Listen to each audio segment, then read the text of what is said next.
Kayo ho ba ay nagagalit kapag naaagrabyado kayo? Pag may nagagawang masama sa inyo ang ibang tao? Kadalasan nangyayari yan sa atin. And that can sometimes be selfish.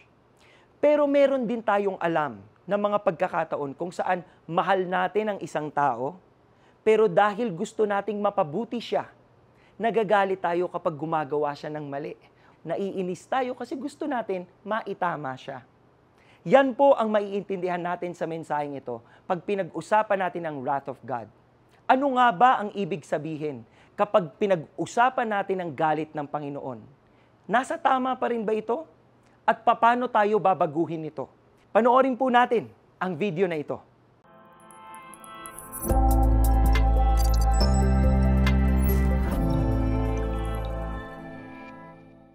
I am a former lesbian. For as long as I can remember, I had feelings of same-sex attraction. From my childhood years through college, I entered into relationships with girlfriends, constantly pushing boundaries and doing whatever I pleased. In 1984, a friend invited me to a Bible study. That was my first real encounter with Jesus Christ, when I accepted Him as my Lord and Savior. I came to know God, and I was so excited to share the gospel with my LGBT friends, telling them how He was changing me. Many mocked me, but by His grace, the Lord kept my faith firm. In 1986, I became one of the backup singers for a prominent record artist. My career in entertainment began with shows in and out of the country. But the limelight distracted me and compromised my worship and fellowship with the Lord. I slowly drifted away, turning to drinking, using foul language, and indulging in worldly pleasures. I lost my intimacy with God. Eventually, I entered into a relationship with a man, thinking this was the right kind of relationship for me. But I chose someone who already had a live-in partner and a child. I became a battered girlfriend, enduring so much trauma that I vowed never again to be with a man. Despite receiving several marriage proposals, I ignored them all. It was easy for me to slip back into my old ways. I joined shows in Olongapo City, then went to Japan for a 6-month contract. There, I had multiple same-sex relationships. When I returned to the Philippines, I decided to live with my girlfriend as a couple. In 1997, I was offered to record an album. I accepted, and soon, I was back in the spotlight. Fame brought popularity and many admirers, most of them women. I took advantage of the attention.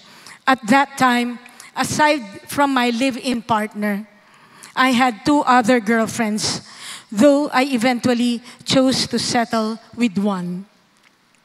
We bought a house in Antipolo, and our relationship was openly accepted by both the community and our families. In 2008, a friend from the entertainment industry kept inviting me to attend services at CCF. At first, I refused, but eventually I told my partner, I'll just give in this time. We attended a service and eventually became a regular attendees. We even joined a D group. But as we grew in the knowledge of God's Word, we realized that the relationship we were living in was wrong and detestable to the Lord. One day, my partner and I admitted to each other after reading the Bible, we don't want to go to hell. God's Word convicted me with such clarity that I could no longer continue in sin. Out of reverence for God, we made the difficult decision to end our romantic relationship. By God's grace, we remained the best of friends instead. Looking back, I see how, despite my years of stumbling, the Lord was faithful. He showed me that every soul is precious to Him and that He never stops pursuing the one lost sheep. That truth broke my pride and drew me to choose holiness over sin and to live with the fear of God in my heart. In 2010, I went to Europe for a 10-month singing engagement, an answered prayer. But even while performing, my heart was restless and empty. I cried out to God, asking Him to shorten my contract so that I could use my talent to serve Him. In His mercy, He granted my prayer. My contract was cut to 3 months and I returned to Manila. When I came back, I encouraged my best friend to open her heart to suitors. At first, she resisted. But eventually, she met one of her former classmates and they started dating. I didn't expect how difficult it would be for me to see her in a new relationship. I asked the Lord, why does it still hurt? I thought I was okay. Can you fast forward this part? That's what I asked God. But the Lord's love and care sustained me. He reminded me through Psalm 28:7, the Lord is my strength and my shield. My heart trusts in Him, and He helps me. My heart leaps for joy, and with my song, I will praise Him.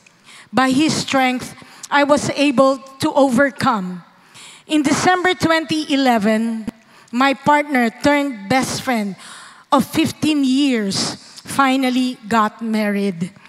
I stood by her side as her maid of honor, wedding singer, and ninang to her daughter. Today, my journey with the Lord continues. I live with the desire to walk in holiness, to fear God, and to follow Him fully. I now use my voice not for worldly fame, but to glorify God as part of the Exalt, Praise, and Worship team. I immerse myself in His Word and continue to grow through GLC. I also serve in Women Living Free to minister to others. And I lead a D group and serve in the Inseparable team. By God's grace and mercy, struggles are overcome, sin is put away, and holiness is pursued. Not because of my strength, but because of Christ's victory. I am no longer identified by my past, but by the blood of Jesus. I am Digna Ormeneta, saved, changed, and transformed. All praise, honor, and glory belong to God alone.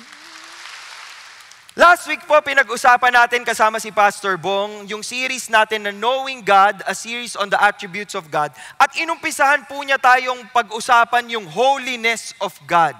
Banal ang Panginoon, walang bahid ng dumi, walang bahid ng mali. At importante pong i-embrace natin yung holiness ng Panginoon. Dahil yung susunod nating pag-uusapan, kadugtong noong quality or attribute na yon. Ano ba yon? Ito po ang pag-uusapan natin ngayon ay wrath. Okay, wrath. Hindi po ito daga sa bahay, hindi. Wrath. No? Ang definition po niyan ay strongful, vengeful anger or indignation. Yan po, ibig sabihin matindi. Matinding umaapoy, nag-uumapaw na galit. Meron din pong ganitong definition. It is a retributory punishment for an offense or crime.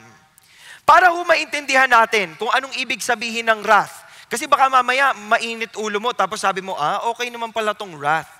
Define po natin kung ano itong wrath, no?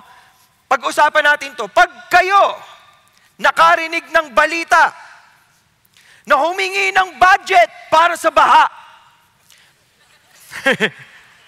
May budget para sa baha, pero baha pa rin sa inyo. Bumili ng baha. Hindi inayos ang kalsada, bumili ng baha. Hindi ho ba kayo nagagalit? O, nagagalit po kayo. Yung ibang hindi nagagalit, hindi kayo nagbabayad ng tax kasi. Hindi, joke lang.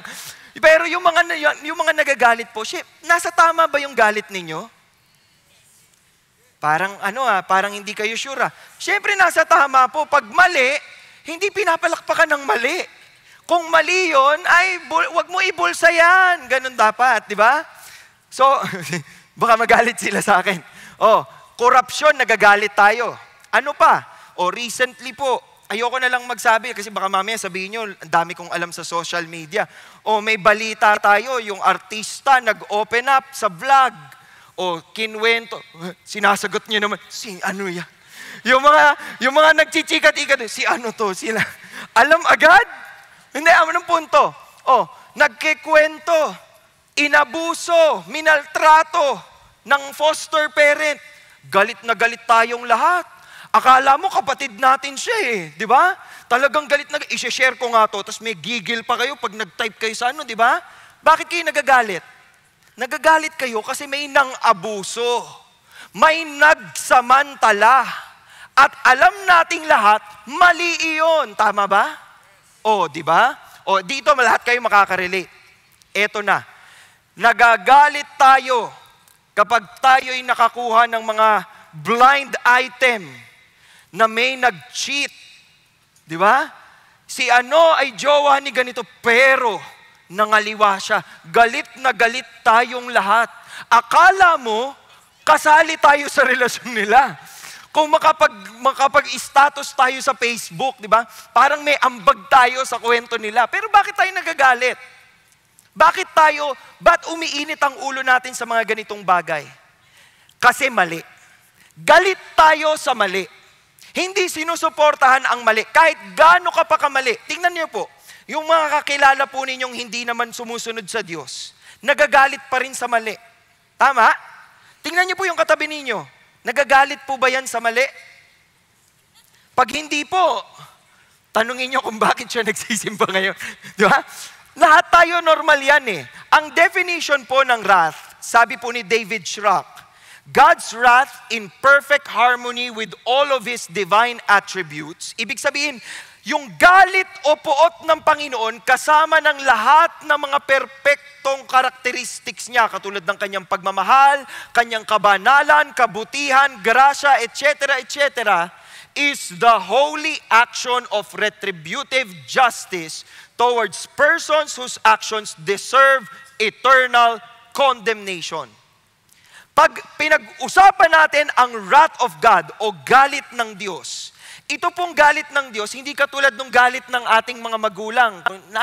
Sa mga laging galit ang magulang dito, galit yung magulang mo kapag nakaupo ka lang, di ba? Nakaupo ka na naman, ganyan. Tapos tumayo ka naman.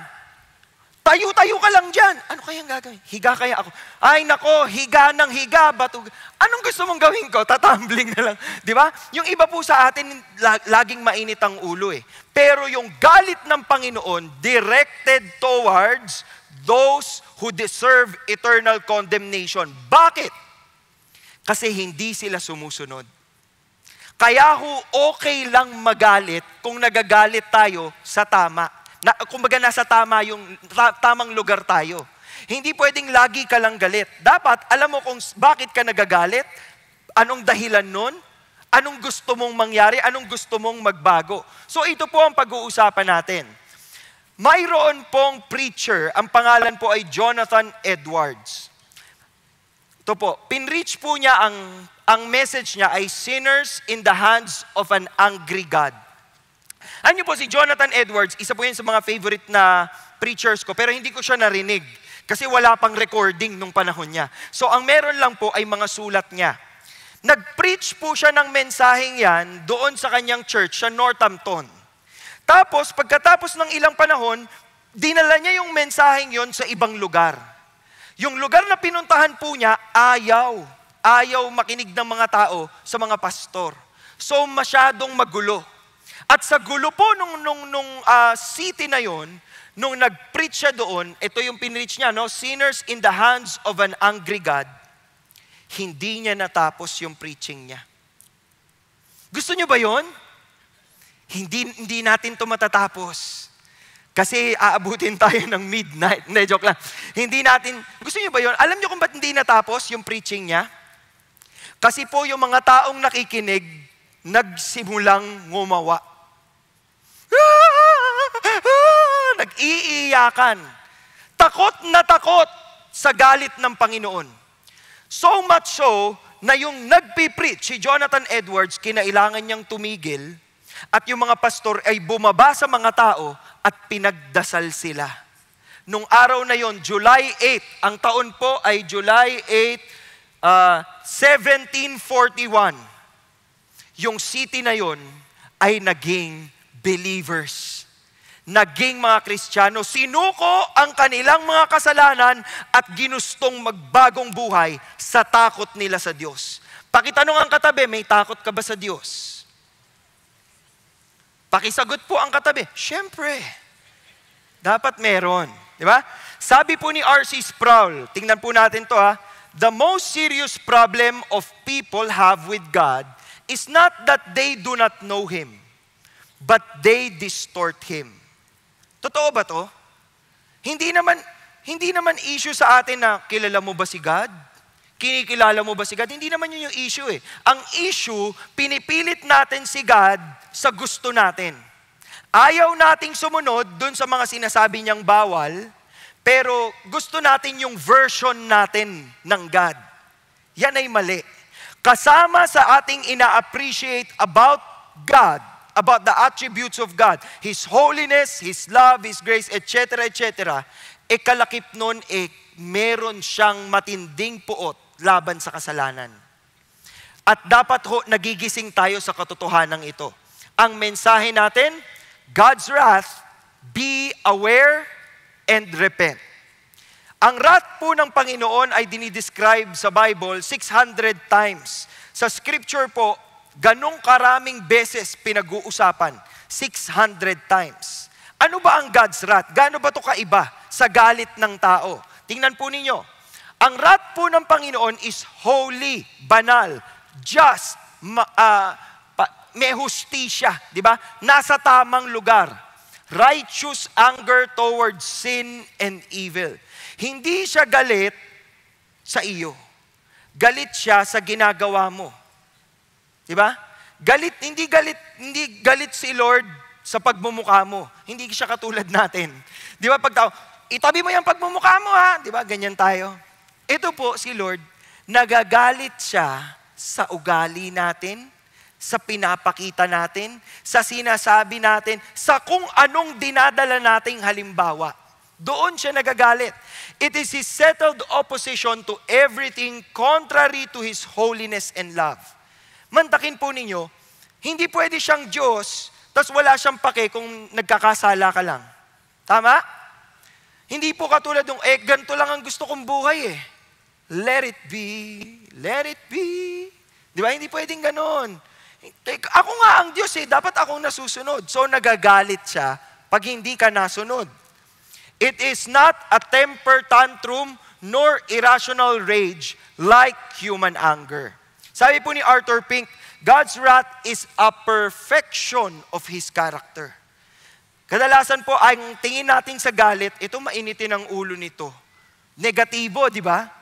Pero sa Panginoon, nararapat lamang na magalit siya. Nararapat siyang magalit kasi kung tunay siyang banal, aayawan niya yung mga bagay na mali. Aayawan niya yung mga bagay na against His law, against His holiness, against His identity. No? He is supremely holy and loving God. That's true. But then Arthur Pink also said this, there is no blemish whatever, nor the slightest defect in the character of God. Yet, there would be if wrath were absent from Him. Kung hindi nagagalit ang Diyos sa kasalanan at sa mali, mahirap siyang tawaging Diyos. Tama? Kung hindi ho kayo nagagalit sa mali, bakit pa kayo nabubuhay? Di ba? Ano na lang po kayo? Anong ginagawa nyo dito sa mundo? Siyempre, pag may mali, may naaabuso, may naaagrabyado, normal na magalit. Tama? Kunyari po, tulog kayo ngayon. Normal po na sumigaw ako. Na, nagagalit na kami! Yan, ganyan. Hindi ako masyadong sisigaw, paubos na po yung boses ko. Okay? So, balik na natin dito. Sabi ni R.C. Sproul, a God who is all love, all grace, all mercy, no sovereignty, no justice, no holiness, no wrath, is an idol. At iyan po ang Diyos na gustong sinasamba ng mundo ngayon. Ayaw nila yung Diyos na maraming pinagbabawal. Ayaw nila yung Diyos na walang respeto sa kung anong gusto nila. Ayaw nila yung Diyos na sasabihing mali sila. Gusto pa nilang sabihin, sino ka ba? Kung ganun ang tingin natin, hindi siya Diyos. Tama? Hindi pa pwede na yung gusto lamang natin tungkol kay God ang niyayakap natin. Mapagmahal siya, may grace siya, pero galit siya sa kasalanan. At hindi pa pwedeng magpatuloy tayo sa buhay ng kasalanan at magpanggap tayong sumusunod sa Kanya. Dahil mararamdaman mo ang init ng galit niya. Kaya kung kayo po ay living in sin ngayon, naka-program po ang mga upuan ninyo. May sisilab po yan. Para sabihin nyo, nararamdaman ko ng galit ni Lord. Pag umusok po kayo dyan, nako, patay tayo. Hindi, joke lang. Eto na, balansihin natin. Mapagmahal ba ang Diyos? May karapatan ba siyang magalit sa mali? Okay. Patas po, no? Nagets nyo. Tingnan natin, Deuteronomy. What does the Lord your God require from you? Ano bang hinihingi ng Diyos sa inyo? Fear the Lord your God. May takot ka ba sa Diyos? At pag may takot ka, you walk in all His ways and you love Him. Yung pagmamahal mo, yung devotion mo, yung commitment mo sa Kanya ay dahil takot ka. May banal na takot ka sa Diyos. And to serve the Lord your God and to keep the Lord's commandments which I am commanding you today for your good. Para daw po, saan yung mga utos ng Panginoon? Sinong makikinabang? Tayo eh. Di ba kaya pag sinabi ni Lord, wag mo nang, ano tawag dito? Utos ng Diyos. Do not worship other gods. Di ba? Wala kang ibang Diyos na tatawagin. Para sa iyo yun. Imaginein mo kung ang dami mong Diyos. Malilito ka kung sinong susundin mo. Pag magkaiba sila ng sinabi, sinong Diyos ko ngayon? Di ba? Sinabi ng Diyos, wag kang mangangaliwa. Nangaliwa ka. Hindi ka sumunod. Sabi niya, mahal naman ako ni Lord. Mahal ka ni Lord, pero galit siya sa kasalanan mo at magdudusa ka pag pinagpatuloy mo yan. Katulad po ng kwento ni Ate Digna, no, kanina, kung nagpatuloy siya doon, hindi niya makikita yung plano ng Diyos sa kanya. So kailangan nating yakapin parehas yun. The fear of the Lord means deep reverence and awe toward God. Hindi kayo natatakot na parang, andyan na, Hindi ganon. May respeto. Mayroon kang paggalang sa Diyos. Recognition of who God is, His holiness, justice, and majesty, knowing that God's wrath is real. And realizing sin is rebellion against God. Pagre-rebelde. Kapag tayo gumawa ng mali, nagre-rebelde tayo sa Panginoon. So tingnan natin sinabi sa Hebrews. Hebrews 12 verse 28. Sabi po dito, therefore, since we receive a kingdom which cannot be shaken, diba, matibay, meron tayong paninindigan dito po sa blessing na ito. Let us show gratitude. Magpasalamat tayo, by which we may offer to God an acceptable service with reverence and awe. Bigyan naman natin ng galang ang Diyos. Kadalasan po yung ginagawa natin, pinagtatawanan natin. Ginagawang joke si God. Or di kaya naman, kapag masyadong stricto, ayaw nating pag-usapan. Huwag mo nang itapik yan. Alam niyo ba sa Amerika po, may mga churches doon, bawal silang magsalita tungkol sa galit ng Diyos against sin. Bakit? Bakit may ganun? Hindi ba nasa karapatan ng Panginoon yan bilang siya ay Diyos na magagalit siya sa kasalanan? Our God is a consuming fire. Kaya dapat matakot tayo sa Kanya. Sabi ho ni Jesus, I say to you, my friends, do not be afraid of those who kill the body, and after that have no more that they can do. Huwag daw kayong matakot. Huwag kayong matakot sa patay. Matakot kayo sa buhay. Di ba? Yun yung kasabihan natin. Ito, huwag kayong matakot dun sa mga may kayang pumatay. Matakot kayo dun sa kayang pumatay at kaya kayong ilagay sa impyerno. Ibang level si Lord pag nagalit. Nagalit na ba si Lord sa inyo ever? Ngayon magagalit na siya kasi tulog ka. Nagalit na ba? Naramdaman nyo na ba yung galit ng Panginoon sa inyo dati? Gusto nyo ba yon? Yung parang, sige lang Lord, magalit ka lang. Nag-e-enjoy ako dito. Hindi, mahirap ang buhay. Sobrang hirap ng buhay pag galit si Lord sa inyo. Kaya nga sabi ni Apostle Paul, we must all appear before the judgment seat of Christ. Lahat tayo haharap sa paghuhukom. Haharap tayo at papakita natin kung tunay ba tayong nabuhay na naaayon sa salita niya at sa kagustuhan niya. Therefore, knowing the fear of the Lord, dapat alam mo, may takot ka sa Diyos. Iko-convince mo ngayon yung ibang tao. So titignan natin kung paano yan mangyayari.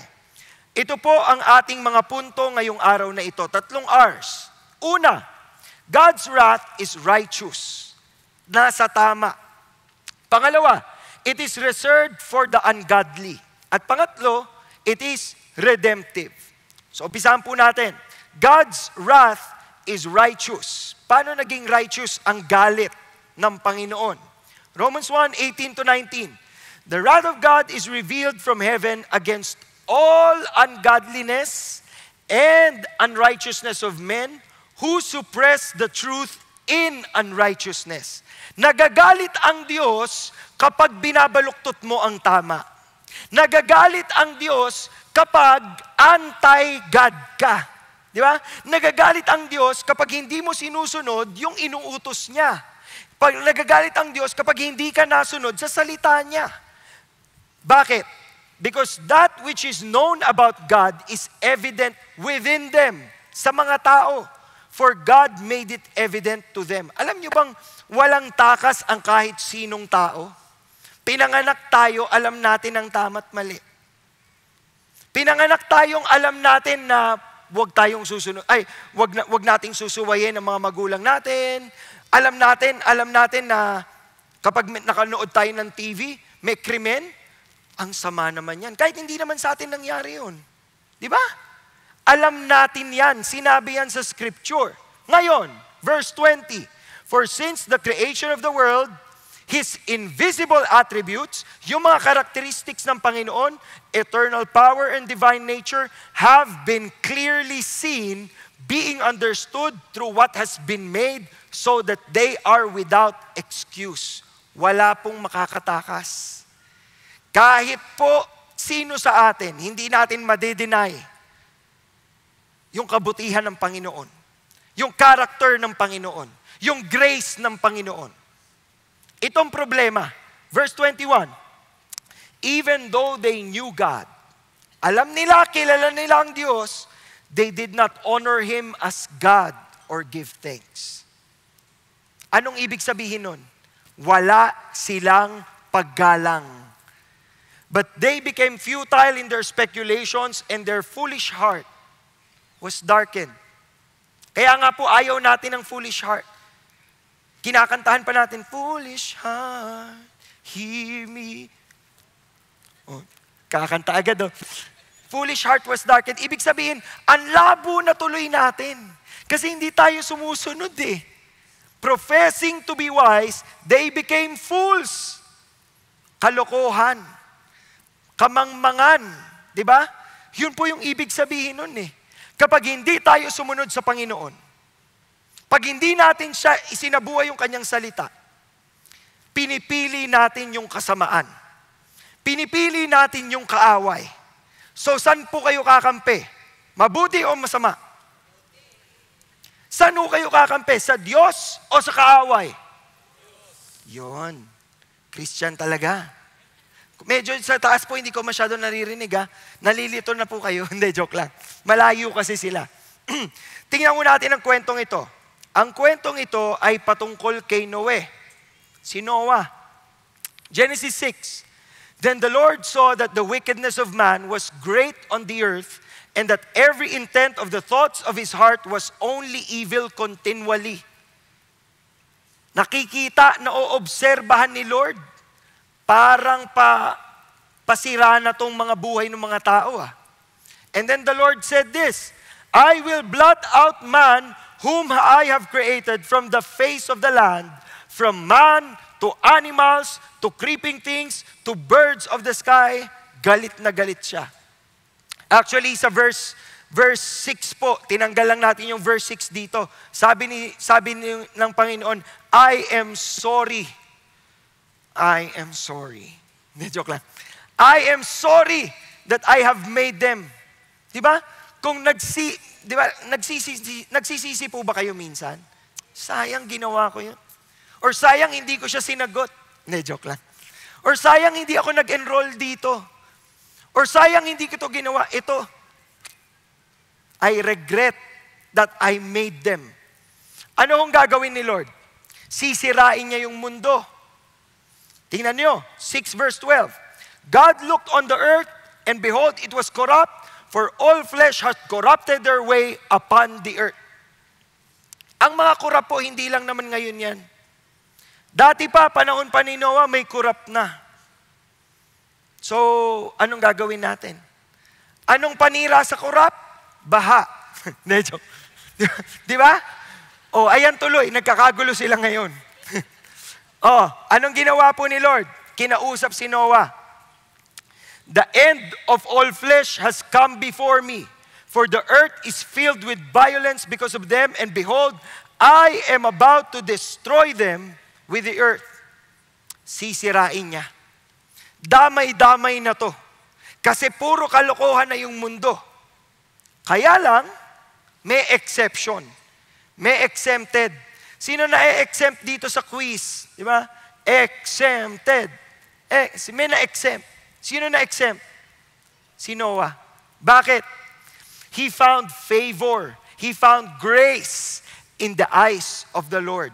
Kaya naman sinabi ni Lord sa kanya, pumasok ka sa arko, you and your whole household, ikaw lang ang nakita ko na righteous before me in this time. Kaya ililigtas yung buong pamilya ni Noe. Ano nakikita nyo dito? Si Lord, hindi lang siya bad trip naman tong mundong to, ang daming kurap, sirain ko nga kayo lahat. Hindi. It is righteous. Kaya kahit na maraming nagkakasala sa mundo, tiningnan niya si Noah. Tingnan niyo yung justice ng Lord, yung fair, yung justice, ibig sabihin, alam niya kung kanino ibibigay yung karampatang parusa. Hindi deserve to ni Noah kasi righteous siya. Exempted, kasi righteous. Sumusunod si Noah sa kanya. Ano ang mensahe natin? God's wrath. Pakiulit po. God's wrath. Ulitin. Okay. Pangalawang punto. Reserved for the ungodly. Ang galit ng Panginoon, lagi niyong tatandaan ito Kasi uso po ito ngayon May mga nagsasabi online, ano ba yung God ninyo? Laging galit. Ano ba yung God ninyo? Ang daming pinatay. Ano ba yung God ninyo? Bakit ganyan? Unfair, etc., etc. Ang wrath ng Panginoon is against the ungodly. So nasa tama yung galit niya. Kasi kung binigay niya yung standard at hindi mo sinunod, sinong may kasalanan? Ikaw. Di ka sumunod Hindi ba? So, iintindihin natin to. How is it reserved for the ungodly? Pupuntahan natin ang kwento ng Sodom at Gomorrah. Genesis 18. The outcry of Sodom and Gomorrah is indeed great, and their sin is exceedingly great. Hindi po to gravy. Grave.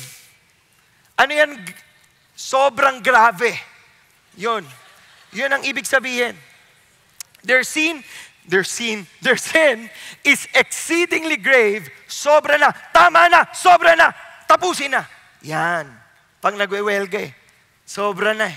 Ano sabi ni Lord? Tingnan nyo I will go down now and see if they have done entirely according to its outcry which has come to me, and if not, I will know. Ano nakikita nyo sa picture na to mga kapatid? Gusto pang i-confirm ni Lord. Ayaw niya sanang sirain. So gusto niya makita, ano ba talagang ginagawa nila? Hindi ba kayo mga magulang? Magulang, taas kamay. Tingnan ko nga. Yung iba po, hindi pa magulang? Okay. Mabata lang. Ayan. Yung mga magulang po, kapag may nagsumbong sa inyo, aling ano, yung anak mo may ganito. Di ba? Susugod ba kayo sa anak nyo? Ikaw bakit mo ginawa yan? Gaganon ka ba agad? Tatanungin mo muna yung bata. Ikaw ba, inano mo talaga? Ito ba talaga ginawa mo? Pag sinabi ng bata, opo. Ang bait, opo. Okay lang yan. Pag, ikaw ba gumawa nito? Hindi Siga ka pa, Pak! Hindi ko alam kung ano po. Pero kapag grabe ang mali, magagalit tayo. Di ba? Kung kunyari, hindi ko napatay ang ilaw, kuryente, sige, sorry, hindi ko napatay yung ilaw kagabi. Pero kung yung gas hindi pinatay, magagalit ka. Kasi yung buong bahay nyo madadamay di ba? So kung grabe yung kasalanan, righteous na magalit. Nasa tamang lugar ang galit. So yun ang gustong makita ni Lord. Kino-confirm niya. Ngayon, kausap niya si Abraham. Sabi ni Abraham, will you indeed sweep away the righteous with the wicked? Alam niyo kung bakit? Kasi yung kamag-anak ni Abraham, si Lot, na medyo sakim, pinili na tumira sa Sodom and Gomorrah. Di ba? Hatiin na natin to para hindi tayo mag-away. Saan ka pupunta? Dito ako sa maraming pwedeng kainin yung mga alaga ko. So natira siya doon. So si Abraham ngayon nagwo-worry. Kasi kung sisirain ng Sodom at Gomorrah, patay si Lot. Kaya nangangatog siya. Sabi niya, pati ba yung mga righteous damay? Ano sabi ni Lord? Tingnan nyo, sabi ni Abraham kunyari may makita kayong 50. Sa dami ng tao sa Sodom and Gomorrah, may 50 mabait. Sisirain mo ba? Di ba hindi ka naman ganun? Kasi kilala mo kung sinong righteous at saka sinong wicked. Di ba mabuti ka? Di ba you deal, ano sabi dito? Shall not the judge of all the earth deal justly? Tapang ni Abraham. Gusto niya talaga mapagtanggol si Lot. Tingnan ninyo naman ang mercy ni God. Sabi ni God, kung may 50 na mabait sa Sodom, hindi ko sisirain ng Sodom. Tingnan nyo si Abraham parang nasa Divisoria lang. Pasok mga suki, ganyan. Sabi kunyari, hindi umabot ng 50. God, 45 lang. Medyo loko-loko pa yung 5. So 45 lang. Pwede ba yun? Sabi ni Lord, hindi ko sisirain. Kung may 45 na mabait dyan, hindi ko sisirain. At alam niyo yung kwento, di ba? Nagtawad ng tawad. 40, 30, 20, 10. Lahat ng sagot ni Lord, basta may mabait dyan, hindi ko sisirain.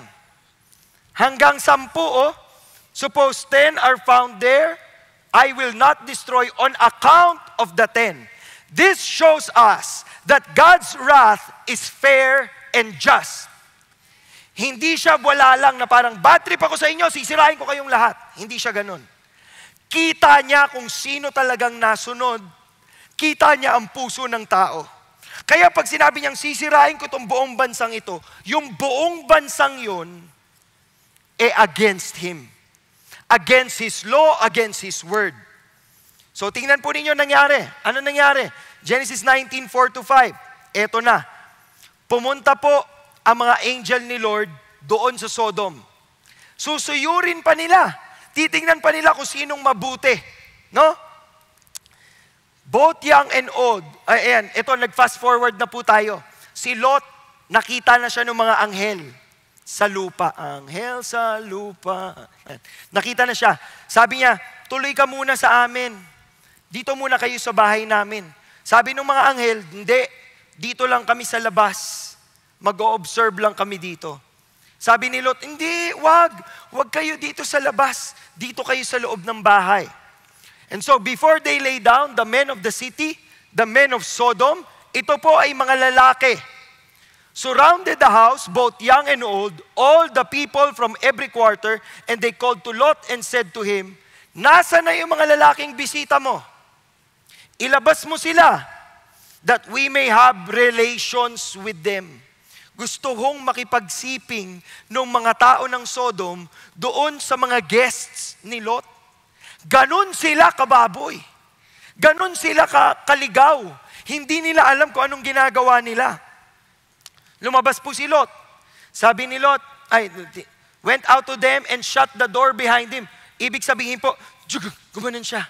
Yung, di ba pag nagsarado kayo ng pinto, parang ibabara nyo yung sarili nyo. Parang horror movie, no? Pakigising po yung katabi, baka tulog. Nakaganyan na. May hingal pa. Anong sabi niya? Please. Nakikiusap siya, nakaganyan sa pinto. Please. Huwag naman kayong ganyan. Maawa naman kayo. Nakikiusap siya. Nakikiusap po. Ayaw makinig ng mga tao. Gusto pang talagang tinutulak, sisirain nila yung pintuan. Ganon sila kagalit. Fast forward tayo, verse 12. The two men said to Lot, whom else have you here?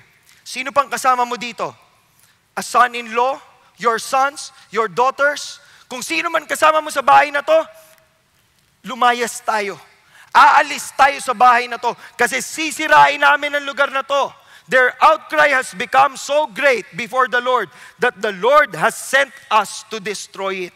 So sure na, nakita na nila sa mata nila, grabe po ang ugali ng mga tao dito. And so fast forward, kinabukasan, when morning dawned, the angels urged Lot, saying, up, take your wife and your two daughters. Paano? Bakit yung wife lang tsaka yung two daughters? Saan napunta yung mga asawa, yung mga son-in-law? Hindi naniwala. Pag binasa niyo po yung ibang verses, sabi doon, magagalit na si Lord, sisirain ang Sodom. Anong ginawa ng mga son-in-law? Ano bang son-in-law sa Tagalog? Manugang. Sabi ng mga manugang, joke time ba to? Tapos nag-walk out. Hindi sila naligtas, di ba? Up, take your wife, your two daughters who are here, or you will be swept away in the punishment of the city. Pero si Lot, nag-hesitate. Alam niyo ibig sabihin ng hesitate? Nag-alinlangan. Bakit kaya? Bakit kaya siya nag-alinlangan, mga kapatid? Siguro inisip po niya, aalis kami? Saan kami pupunta? Mas mayaman na nga ako kay Tito. Hindi, joke lang. Diba? Aalis kami, paano yung mga ari-arian ko dito? Ganun ang alinlangan niya. Ayaw nga niyang sumama. Kaya po yung mga anghel, kinuha yung kamay. Tapos sabi sa kanya, hawak kamay, di kita. He seized his hand and the hand of his wife and the hands of his two daughters. Ang daming kamay. Ilan po yung mga anghel? Ilan silang anghel? 2. So yung isang anghel, hinawakan si Lot at saka yung asawa ni Lot. Yung isang anghel, hinawakan yung isang anak na babae, si Girly, at saka si Shirley. Hindi ko alam kung anong pangalan nila. Hindi, malalaman natin. So hinawakan. At sabay-sabay silang tumakbo. Hawak kamay. Diba? Bakit po? Tingnan ninyo maigi. Bakit sila niligtas? For the compassion of the Lord was upon him. Yung iba ho, sinasabi, grabe naman, bakit sinira ang Sodom? Kawawa naman, bakit mapag-abuso ang Diyos? Kita ninyo sa verse na ito, may awa ang Diyos. Naaawa si Lord, may compassion siya. Kaya nga niya iniligtas si Lot at ang kanyang pamilya. Fast forward to verse 24, ano nangyari? The Lord rained on Sodom and Gomorrah brimstone and fire from the Lord out of heaven. Tingnan ninyo, maigi. The Lord rained on Sodom and Gomorrah. Saan daw galing ang fire? From the Lord. Nakikita ninyo? Paanong nagpaulan yung Lord? Galing sa Lord. Diba? Sabi ni Pastor Peter kanina, ito yung nagpapakita sa atin ng nature ng Panginoon. The nature of God as a triune being. The God the Father, God the Son, God the Holy Spirit. At talaga pong buo sila. Iisa sila. Kaya naman may mga ganito tayong verses, katulad niyan at sa Psalms. Fast forward tayo sa New Testament. 2 Peter 2. If He condemned the cities of Sodom and Gomorrah to destruction by reducing them to ashes. Alam niyo po bang nabura talaga ang Sodom at Gomorrah? At dahil po sa Sodom, mayroon tayong salita na sodomy. Sodomy, ibig sabihin, ew, sodomy. Grabe. Yun talaga yun. Bakit? Kasi pag ginugel nyo po yan, ang sodomy is the unnatural sexual relation. At hindi tayo mangangatog na sabihin yun ngayon. Dahil ang Diyos lumikha ng dalawang nilalang, si Adan at si Eva, babae at lalaki. At malinaw, walang iba, walang in-between. Kaya dapat, boy, girl ulit. Wala nang ibang kasama. Oh, girl, boy. Ganun dapat. Dalawa lang yan eh. Okay? O ano nangyari? Made them an example. Destruction by reducing them to ashes, having made them an example to those who would live ungodly lives thereafter. Halimbawa po, ang Sodom at Gomorrah sa galit ng Panginoon. Iniisip niyo po ba, kung ganyan naman pala si Lord, bakit buhay pa kami dito sa Pilipinas? Bakit yung ibang bansa, okay pa din, mayaman pa rin sila. Ang dami nilang kasalanan. Itong Sodom, sinira niya, di ba? Ganun ang tanong ninyo? Naiisip niyo ba yun? Or hindi kayo nagtatanong? Dapat naiisip po ninyo yun. Di ba? Naiisip natin yun eh. Anong sagot doon? Tingnan natin. Sabi po dito sa 2 Peter 2, 7-9, if He rescued righteous Lot, oppressed by the sensual conduct of unprincipled men, nagligtas siya ng mga tao, then the Lord knows how to rescue the godly from temptation and to keep the unrighteous under punishment for the day of judgment. Ibig sabihin, kahit na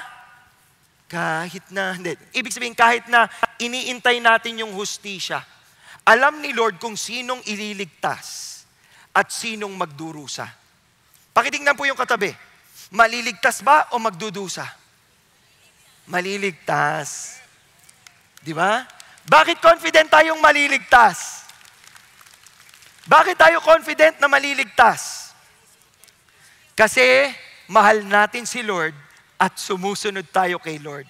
Ang pagmamahal sa Panginoon ay pinapakita sa pagsunod sa Kanya. Hindi pa pwedeng sabihin, I love you Lord, pero mali lahat ng ginagawa natin sa buhay. Kung mahal mo si Lord, susunod ka. Tama? Susunod. Ganyan. Para maalala nyo, kunyari natitempt na kayo, naku, ang lakas ng temptation. Ang lakas ng temptation, Lord, tulungan mo ako. Susunod! Yan. Para susunod kayo agad kay Lord. Susunod. Okay, susunod na. Ano message natin ulit? God's wrath and repent. Pangatlong punto.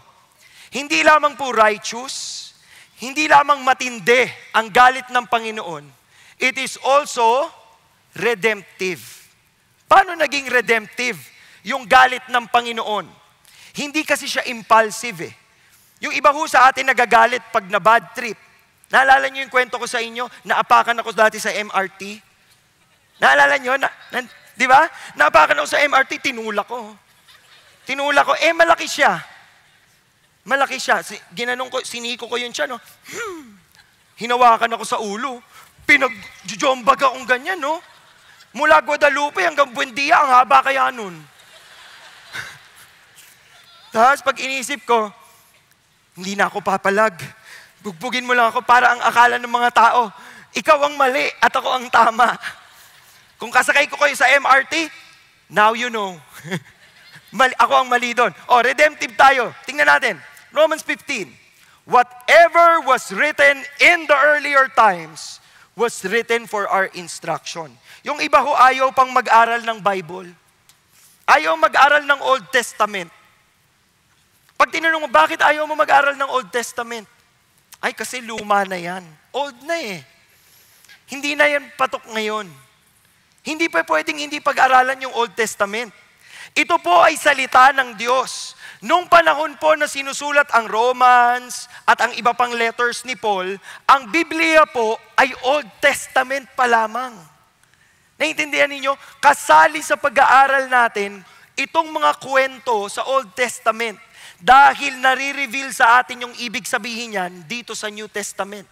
At ito po ang maggagabay sa atin para sundin natin ng tama ang Panginoon.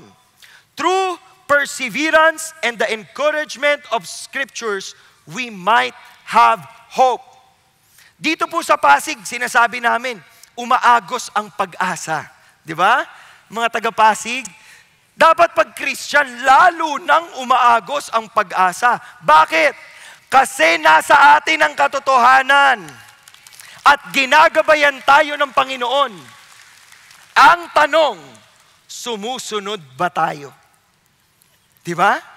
Kasi pwede ho kayong nagsisimba, pero pag tiningnan tayo ni Jesus Christ, ganito rin ang sasabihin niya. You brood of vipers, who warned you to flee from the wrath to come?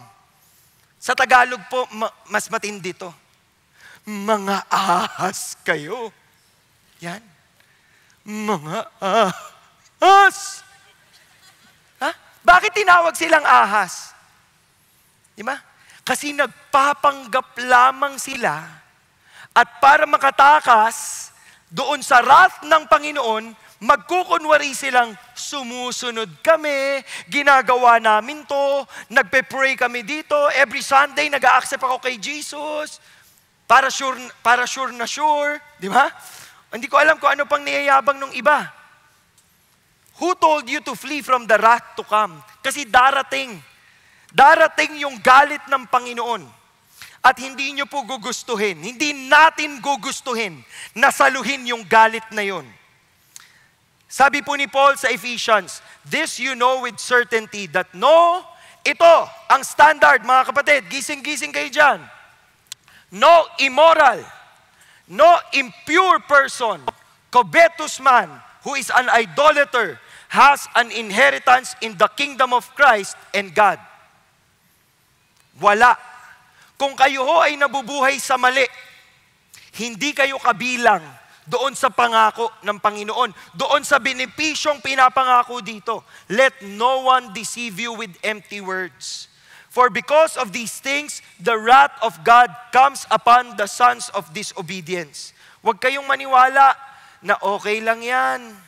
Mag-sorry ka na ngayon. Tapos bukas gawin mo ulit. Hindi totoo yun. Hindi totoo yun. Kung gusto mo talaga ng mercy ng Panginoon, kung ano ang kasalanan mo ngayon, sabihin mo, Lord, sinusuko ko to. Ayoko nang maging alipin ng kasalanang ito. Sinusuko ko to ngayon, bigyan mo ko ng lakas to be victorious in this life because I want to live for you. Ayoko nang para sa sarili ko lamang. Kaya lang ang problema natin, matigas ang ulo natin. Romans 2 says, because of your stubbornness, matigas ang ulo mo, and unrepentant heart, hindi nagsisisi. Hindi ka talaga tunay na nagsisisi. Minsan nagsosorry ka lang, ay Lord, sorry. Pero hindi mo pinagsisisihan. Magkaiba yun. You are storing up wrath, nag-iipon ka ng puot ng Panginoon for yourself in the day of wrath and revelation of the righteous judgment of God. So, tignan po natin ang mga buhay natin. Yung takot ba natin sa galit ng Panginoon, ginagabayan tayo para lumayo sa kasalanan at lumapit sa kabanalan niya. Isinasabuhay ba natin yung mga tinuturo dito sa simbahan? Nakikita ba sa buhay natin na sumusunod tayo sa Panginoon? Kasi kung hindi, sasalubungin natin ang galit ng Panginoon. Revelation 6:16-17. Sabi dito, fall on us and hide us from the presence of Him who sits on the throne and from the wrath of the Lamb. For the great day of their wrath has come. Who is able to stand? Wala hong makakasurvive. Pag sinalubong mo ang galit at correction ng Diyos, walang makakasurvive. So, paano? Paano yan? Wala tayong pag-asa? Siyempre meron.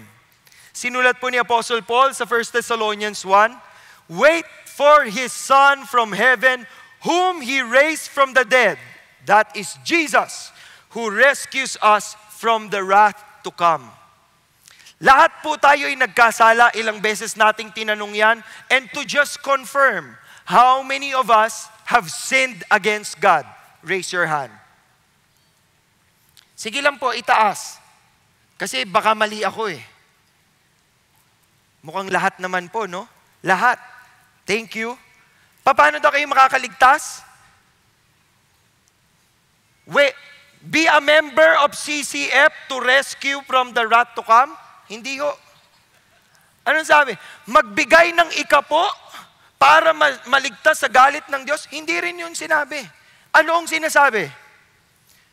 Si Jesus Christ, maniniwala tayo, Jesus raised from the dead. That is Jesus Christ our Savior. He is the one who will rescue us from the wrath to come. Paano tayo maliligtas? This is our memory verse for this week.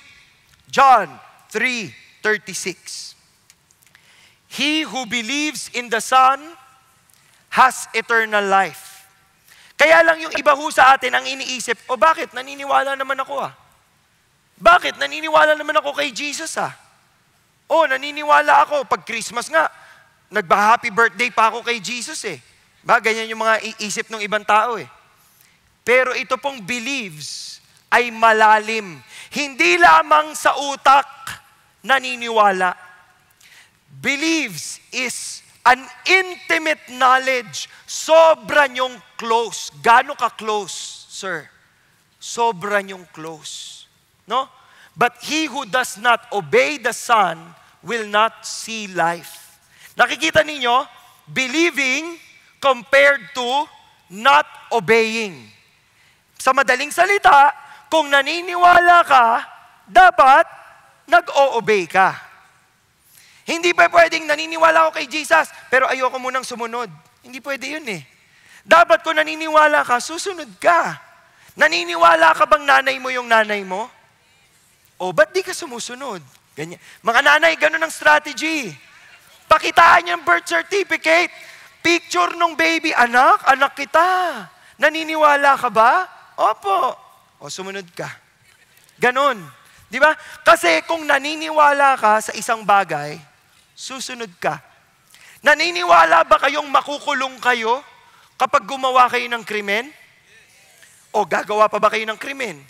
Siyempre hindi. Maniniwala ka ba na crush ka ng crush mo? Hindi. Hindi mo malalaman yun. Di ba? So iba yun. But he who does not obey the Son will not see life. Wala kang buhay. Hindi mo ma-enjoy ang pangakong buhay. Anong sasalubong sa'yo? Wrath of God. Kabahan tayong lahat. Ito po ang warning. Hindi lahat ng nagsasabing, Kristiyano ako, maliligtas. Nasa Biblia ba yan? Tingnan ninyo, Matthew 7. Not everyone who says to me, Lord, Lord, will enter the kingdom of heaven. Yung iba nga, sa ibang Lord pa tumatawag eh. May ibang son, kung sino-sino pang God ang tinatawag eh. Hindi pa pwede yan. Not everyone who says to me, to Jesus, Lord, Lord, will enter the kingdom of heaven. But he who does the will of my Father who is in heaven will enter. Anong kondisyon? Obedience. Saan ang obedience dyan, pastor? Wala naman ako nakikitang obedience. He who does. Tignan nyo, hindi si Judas yan. Kung loko-loko po akong pastor, sasabihin ko, tingnan nyo, naligtas si Judas. Iba po yan. He who does the will of my Father, ginagawa ang kagustuhan ng Diyos, siya ang papasok sa langit. Ang tanong, sumusunod ba tayo sa Kanya? You will know them by their fruits. Sabi ni Jesus to, sa verse 22, many will say to me on that day, Lord, hindi ba kami nag-prophesy in your name? Ang dami namin nagpipreach-preach pa kami, Lord. In your name we cast out demons, nagpagaling pa nga kami ng mga may sakit. In your name performed many miracles. Lord, ang dami namin ginawa para sa iyo. Anong sagot sa kanila ni Lord? I will declare to them, I never knew you. Ang sakit nun. Ang sakit po, na buong buhay mo, akala mo, totoong Kristiyano ka. Pagdating mo sa langit, sabihin mo, Lord, etong mga ginawa ko, bakit ayaw ko papasukin nito? Sino ka? Hindi kita kilala. Isipin po ninyo kung gaano kasakit yon. Baka ako ngayon, ang nasa isip ninyo, okay ako. Wala akong problema. Pero kung hindi tayo nasunod sa Panginoon, hindi natin tunay na kilala ang Panginoon. Kaya dapat nakasuko tayo sa Kanya, mga kapatid. At willing tayong sumunod. Pag sinabi ni Lord, bawal yan. Huwag ka na mag-under the table. Bawal nga eh. Sinabi ni Lord, huwag kayong do not be unequally yoked. Diba? With someone. Lord, okay naman tong jowa ko, mabait naman. Hindi naman sa bait ang sinusukat. Sinusukat po saan? Akin ba yan? Di ba, mga singles dito, singles, taas kamay. Wala nang singles ngayon. Married na kayong lahat. Ulitin natin mga singles. Woo! Ganyan kayo. Yan. O mga singles. Pag sinabi ni Lord, wag yan. Hindi makakatulong sa growth mo yan. Susunod ka or hindi? Pastor, gwapo eh. Pastor, maganda eh. Tatanda din yan. Pagtanda niyan, tataba din siya. Malulusaw din lahat ng mga kinaganda at kinagwapo niya sa mukha niya. Ang lungkot, pinakasalan mo kasi gwapo, kasi maganda. Tumingin ka sa puso. Sa puso. Tingnan mo kung mahal talaga si Lord. Hindi, pero hindi ako nagbibiro. Yung mga singles dito, kadalasan ho yan naliligaw. Paano? Humahabol ng love life sa mga lugar kung saan hindi dapat habulin. Di ba? Huwag na ho kayong umaasa sa dating app. Kayo nagde-dating app. Look up! Andun ang sagot! Di ba? Hindi tayo mabubuo pag nahanap natin yung ating dawan. Mabubuo tayo kapag we are one with God. So, tinuan po natin ng konti, mga singles. Okay ba yon? O kala nyo dahil may asawa kayo, nakatakas kayo? Hindi pa pwede yan. Kapag sinabi po sa Biblia, wives, anong utos sa wives? Submit to your husband as to the Lord. Bukas, ayaw nyo na mag-submit. Sinabi nung Sunday, ayaw na mag-submit. O, di ba? Ba't ako magsasubmit dyan? Walang kwenta. Sinabi bang sa kanya? Submit to your husband as to the Lord. So mag-submit ka. Kahit hindi mo trip, smile ka lang. Magtataka yung asawa mo. Aba, bakit nagsasubmit ka na sa akin? Ay, hindi sa'yo. Kay Lord. Naka-smile. Submit to your husband as to the Lord. Husband, tuwang-tuwa kayo. Kala nyo, kontrolado ko ng bahay ngayon. Mahiya tayo. Kasi sinabi sa Biblia, husbands, love your wives as Christ loved the church and gave Himself up for her. Ibig sabihin, kung kayo ay mister ng tahanan, haligi ng tahanan, isipin si Mrs. Oh, pagod na pagod ka na dyan. Bukas mo na hugasan. Hindi. Hindi ganun. Pagod na pagod ka na dyan. Anak, hugasan mo. Hindi. Lambingin naman si Mrs. Paramdaman naman kay Mrs. na siya lang ang the only one. Di ba? Parang, oh, wow! Sabi nung Mrs. mo, bakit? Ano yun? Akala ko, nakakita ako ng anghel. Ganyan. Ganon, pagising nyo bukas na umaga, masyak kayo. Ah! Tapos magigising yung asawa mo, bakit? Akala ko nasa langit na ako. Nakakita ko ng anghel sa lupa. Ay nako, magkaka-baby number 2 kayo, number 3, number 4, number 5. Mahalin po si Mrs. at si Mrs. lang. Yung iba kasi, mahal ko naman. Pero may extra. Uy, bawal may extra. Hindi to kanin. Hindi mo kailangan ng extra rice. Hindi pwede ang extra wife. Only one wife. Sa wives din, only one husband. Hindi husbands. Only one. So susunod tayo. Kasi doon natin malalaman na mahal natin si Lord. Pag sumunod tayo sa Kanya. Many will say to me, sabi niya, I will declare to them, I never knew you. Yan ang pinaka nakakatakot. Iniisip ko pa lang po, paano kung nagpipreach ako ng ganito? Tapos namatay ako. Tapos, hindi ngayon ha, I mean, pag, ay nako, matagal po ako mamatay. Matibay po.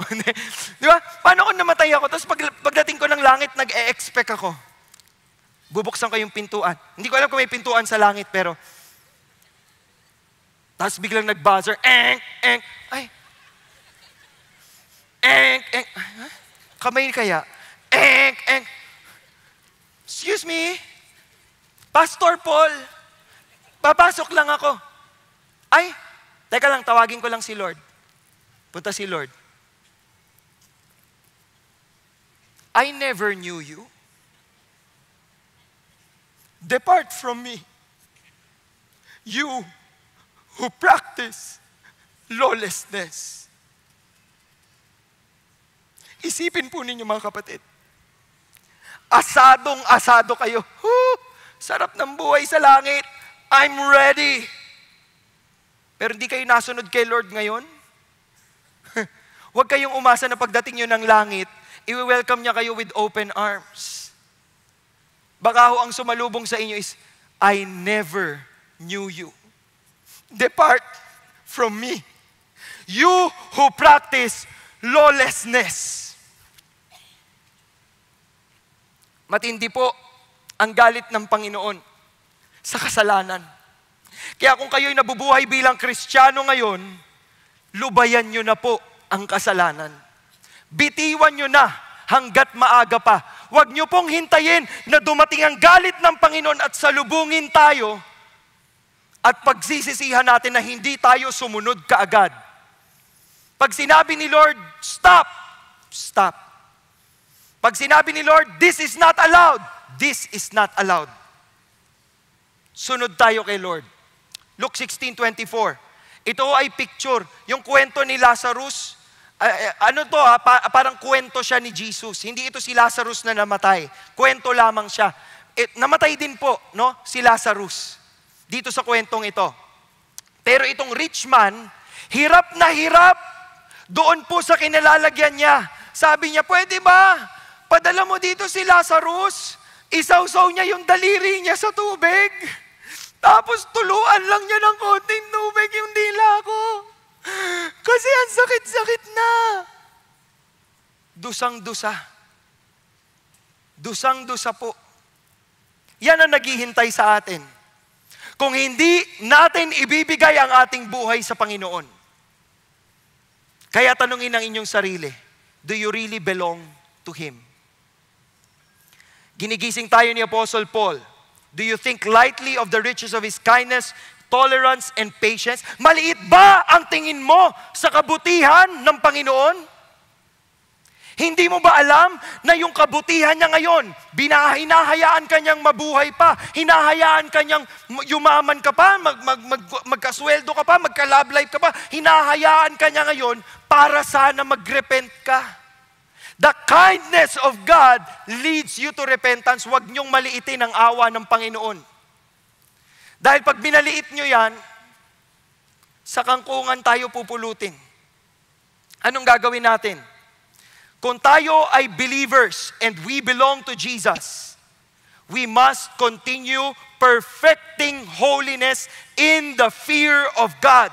Ayoko, Panginoon, na ma-disappoint ka sa akin. Ayoko, Panginoon, na gumawa ako ng mali. Susunod ako sa iyo. And I will perfect holiness. Ibig sabihin, patuloy kong ipapractice sa buhay ko ang kabanalan ng Panginoon. Dahil ayokong matikman ng galit ng Diyos sa buhay ko. Kung alam nyo to, tungkulin nyo rin gawin ang sinabi ni Apostle Paul. Preach the word. Preach the word? Pang-pastor lang yan, hindi po. Kung may kakilala kayo na hindi pa kilala si Lord, at dahil alam ninyo na matindi ang wrath ng Panginoon para sa mga taong hindi sumusuko sa Kanya, kailangan nyo ho silang makausap. Kailangan nyong i-share ang gospel sa kanila. Matutuho tayo bilang mga Kristiyano. Ang Kristiyano, hindi lang nauupo sa simbahan at nagpapalamig at masarapang tulog. Ang Kristiyano po, lumalabas at inaabot yung mga taong nasa labas. Para sila rin, mararanasan din po nila yung grace, mercy, and love ng Panginoon. You preach the word. Be ready in season, out of season, reprove, rebuke, exhort with great patience and instruction. Malinaw po sana ang mensaheng ito para sa inyong lahat. Huling bagay pong ipapakita ko bago ako magtapos. Yung awit na inawit natin kanina, meron pong lyric dyan. Ang sabi po dyan, till on that cross, as Jesus died, the wrath of God was satisfied, for every sin on Him was laid. Here in the death of Christ, I live. Isa pong simbahan sa Amerika, ang gumagawa ng hymnal. Gusto ho nilang isama itong awiting ito. Pero sabi nung mga gumagawa ng hymnal, palitan natin yung lyrics. Ang pangit kasi na the wrath of God was satisfied. Gawin nating the love of God was magnified. Alam niyo ho reaction nung nag-compose ng kanta? Ayoko. Hindi niyo babaguhin ang liriko. Dahil ito ay katotohanan. The wrath of God. Yung matinding galit ng Panginoon. It was satisfied as Jesus died on the cross. Yung galit ng Panginoon kung saan takot na takot tayong lahat, binuhos yun lahat kay Kristo. Kaya kung hindi magbagong buhay mo ngayon, balikan mong sakripisyo ng Panginoong Hesukristo. At sabihin mo sa sarili mo, ganito ka na ba katigas? Napipiliin mong sumunod pa rin sa tawag ng laman, sa tawag ng kasalanan. Na pinagdusahan ka na ng Panginoon, namatay na ang Panginoong Hesukristo sa krus, inalay niya ang kanyang buhay para sa iyo, ayaw mo pang sumuko. Baguhin natin ang takbo ng kwento ng buhay natin, mga kapatid. Sa araw na ito, because we understand God's wrath, be aware and repent. Tayo pong lahat ay pumikit at yumuko. Hindi ko pa ho kayo pinapatayo at pinapaalis. Pinapapikit ko pa lamang po kayo. Dahil meron akong matinding tanong na kailangan tanungin. Mayroon po ba kayong kasalanan? Mayroon po ba kayong mga bagay na ginagawa sa inyong buhay that is not pleasing, honoring to God? Binibigyan ko po kayo ng pagkakataon ngayon habang kayo ay nakapikit at nakayuko to come to Jesus and pray. Panginoon, patawarin po ninyo kami sa aming mga kasalanan. Ihingi mo ng tawad. Higit sa lahat, humingi ka ng lakas sa Panginoon na mapagtagumpayan mo ang kasalanan so that you can live a life that is pleasing and honoring to our God and King. Yan ba ang desire mo ngayong hapon? As you pray now, remember the goodness of God. Remember the grace of God. Remember the sacrifice of Jesus on the cross. And if you commit to follow Him, susunod na ako ngayon, Lord. Grabe yung takot ko. Huwag mo pong ibuhos sa akin ang galit mo. And you want to commit now na, Lord, I will try my best to follow you all the days of my life. I want you to stand between you and God. Walang nakatingin, walang nag-aano sa'yo. Between you and God. Sinasabi sa'yo ng Panginoon, ngayon ang araw na to, susuko ka talaga sa akin. Ako ang magiging Diyos ng buhay mo. Ako ang masusunod. Ibibigay mo ang iyong buong buhay, lahat ng iyong pangarap, lahat ng iyong kagustuhan. Isusuko mo sa Panginoon ngayon. Kung yan ang mithiin mo, tumayo ka. At magbigay ka galang sa Panginoon. Walang namimilit. Kung hindi yan ang gusto mo, manatili kang nakaupo. Walang magja-judge sa'yo. Pero matakot ka sa judgment ng Panginoon. Kung hindi ngayon, kailan pa? Kailan mo isusuko ang buhay mo sa Kanya? Panginoon, kayo lamang po ang nakakakita sa estado ng puso ng mga taong tumayo ngayong hapon nito.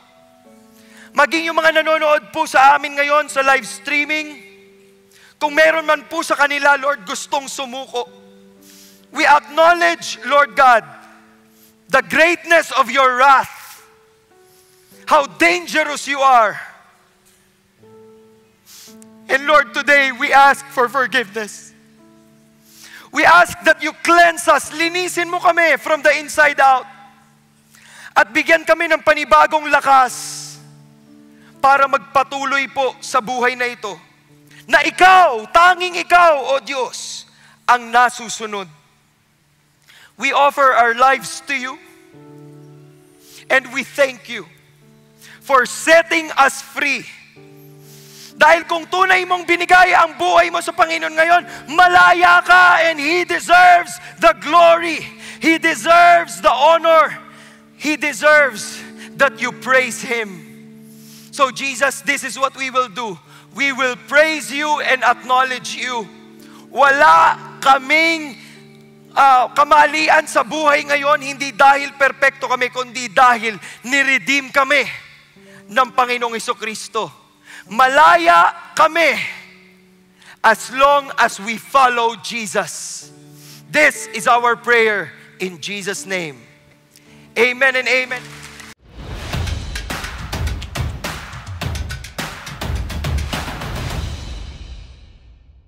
Magandang araw, CCF family! Welcome to Sunday Fast Track, where you ask real-life questions and we give you biblical truths. Ako po si Jeriel Orgasan mula sa Big Exalt Ministry at kasama po natin ang atin pong speaker na si Pastor Paul De Vera upang sagutin ang ilan sa inyong mga katanungan. Magandang araw po, Pastor Paul. Kamusta po? Okay naman po. Praise God po. So, handa na po ba kayo sagutin ang aming mga katanungan, Pastor? Game na. Okay, para po sa ating first question. Paano po kaya naging matuwid ang galit ng Diyos o wrath of God? when we say that the wrath of God is righteous, no? Or matuwid, ibig sabihin nito, nasa tama.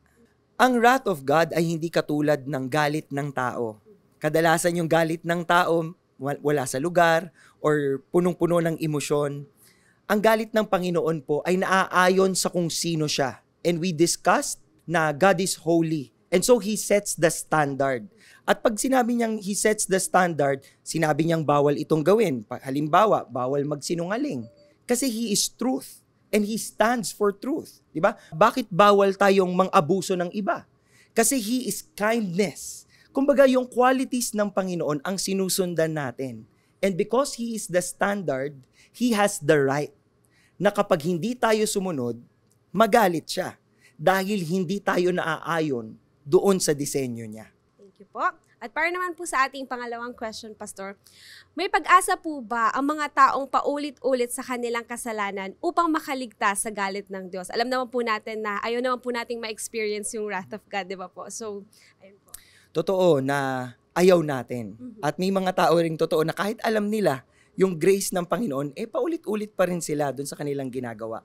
Ang maganda dito, ang wrath of God, pag tinignan natin sa scripture, kaya rin niya yung i-withhold. Yung kindness, patience, and tolerance na sinasabi sa Romans, is the intention of God there is for us to come to repentance. So hanggat may awa ang Panginoon sa ngayon, di ba? At nagpapakita pa siya ng konting grace sa buhay mo, huwag mong sayangin. Kung ngayon, sa palagay mo, paulit-ulit kang bumabalik sa kasalanan, magdesisyon ka na. Lord, ngayong araw na to, tunay na susunod ako. At ito hindi mo magagawa sa sariling lakas mo. You have to be filled and empowered by the Holy Spirit in order to live a victorious life. So if God is talking to you now, surrender and follow Him. At para naman po sa ating last question, ano naman po ang kinalaman ni Jesus o ang ginawa ni Jesus sa krus sa galit o wrath ng Panginoon? Malaki ang kinalaman dahil yung galit o puot ng Panginoon ay binuhos sa Kanya nung siya ay pinako sa krus. This is theologically is what we call substitution. Kumbaga, tayo dapat yun. Ikaw dapat yung magdudusa, ako dapat yung magdudusa doon, pero tinanggal yun sa atin at sinalon ni Jesucristo. And that's why malaki yung kinalaman nito sa pagkamatay ng Panginoong Jesucristo sa krus. Sabi ho ng hymn, and on the cross, as Jesus died, the wrath of God was satisfied. Kahit tao po ang ipako mo sa krus, hindi masasatisfy ang wrath of God. Kasi kailangan banal na sakripisyo yung ibibigay. And no one can do that apart from Jesus Christ. So our Savior is Jesus. He saved us from the wrath of God. So we should live in accordance to His will. Yes, maraming salamat po Pastor Paul sa pagsagot sa aming mga katanungan. Pero bago po tayo magtapos, inaanyayahan po namin kayo sa August 30 at 31.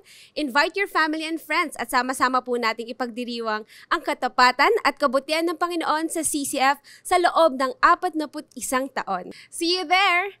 And that's it for CCF Sunday Fast Track. God bless everyone!